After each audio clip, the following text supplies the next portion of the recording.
Firman Tuhan di dalam 2 Korintus 5 ayat 6-8. Begini firman Tuhan. Maka oleh karena itu hati kami senantiasa tabah, meskipun kami sadar bahwa selama kami mendiami tubuh ini, kami masih jauh dari Tuhan. Sebab hidup kami ini adalah hidup karena percaya, bukan karena melihat. Tetapi hati kami tabah, dan terlebih suka kami beralih dari tubuh ini untuk menetap pada Tuhan. Judul renungan kita hari ini, hidup dalam iman bukan berdasarkan penglihatan. Bapak, Ibu, dan Saudara, hidup di dunia ini penuh dengan ketidakpastian, tantangan, dan kekhawatiran. Manusia cenderung berfokus pada hal-hal yang terlihat atau nyata, seperti kesehatan, keuangan, dan situasi sehari-hari. Dalam 2 Korintus 5 ayat 6-8 ini, Paulus mengingatkan jemaat di Korintus bahwa pengikut Kristus dipanggil untuk hidup berdasarkan iman, bukan hanya mengandalkan apa yang dapat mereka lihat atau pahami secara duniawi. Hidup berdasarkan iman berarti kita mempercayai Tuhan dan janji-janjinya, bahkan ketika kita tidak bisa melihat atau memahami situasi secara penuh. Hal ini merupakan panggilan untuk tetap tabah dan percaya, meskipun situasi di sekitar kita tampak sulit atau menakutkan. Paulus menegaskan bahwa hidup dalam iman adalah jalan yang harus ditempuh oleh orang percaya di dalam Kristus. Iman berarti mempercayai hal-hal yang tidak terlihat, dan hidup berdasarkan iman berarti kita yakin pada janji dan penyertaan Tuhan tanpa harus melihat tanda-tanda fisik yang pasti. Dalam ayat ini, Paulus mengingatkan kita bahwa meskipun kita saat ini berada dalam tubuh fisik dan jauh dari Tuhan secara langsung, kita tetap dapat mengandalkannya.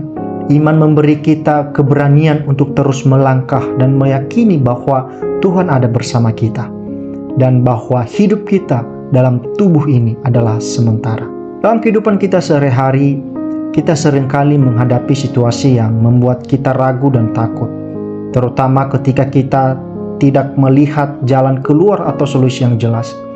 Hidup dalam iman berarti kita terus mempercayai bahwa Tuhan memiliki rencana yang baik untuk kita, bahkan ketika kita tidak melihatnya secara langsung. Di tengah masalah, tantangan, atau ketidakpastian, kita dipanggil untuk tetap teguh, berdoa, dan menyerahkan segala sesuatu kepada Tuhan.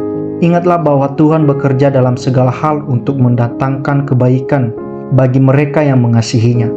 Di dalam Roma 8 ayat 28. Dengan terus berjalan dengan iman, kita akan mengalami damai dan kekuatan yang melampaui pemahaman manusia. Bapak, Ibu, dan Saudara, kita percaya bahwa Yesus Kristus teladan iman yang sempurna. Sepanjang hidup dalam pelayanannya, Yesus hidup dalam ketaatan penuh kepada Bapanya di surga. Meskipun seringkali dia harus menjalani jalan yang penuh penderitaan dan penolakan. Dalam peristiwa salib, Yesus menunjukkan iman yang sempurna dengan mempercayakan dirinya sepenuhnya kepada Bapa. Bahkan ketika dia harus memulai penderitaan yang luar biasa, kebangkitannya menggenapi janji Bapa, menjadi dasar iman kita bahwa kita pun akan hidup dalam kemenangan bersamanya.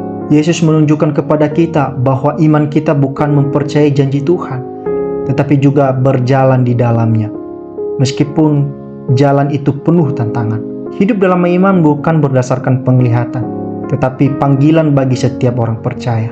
Itu sebabnya ayat ini mengingatkan kita untuk menaruh kepercayaan penuh kepada Tuhan, terlepas dari situasi atau kondisi yang kita alami.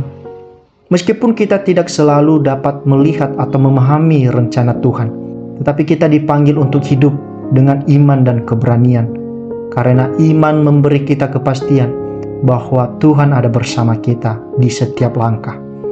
Oleh sebab itu, kita jemaat yang percaya di dalam Kristus Yesus, marilah kita meneladani Yesus yang hidup sepenuhnya di dalam iman kepada Bapanya, sehingga kita pun dapat memiliki hati yang tabah, berjalan dengan keyakinan, dan menjadi saksi bagi dunia bahwa hidup berdasarkan iman kepada Tuhan memberi kita harapan yang sejati. Tuhan memberkati.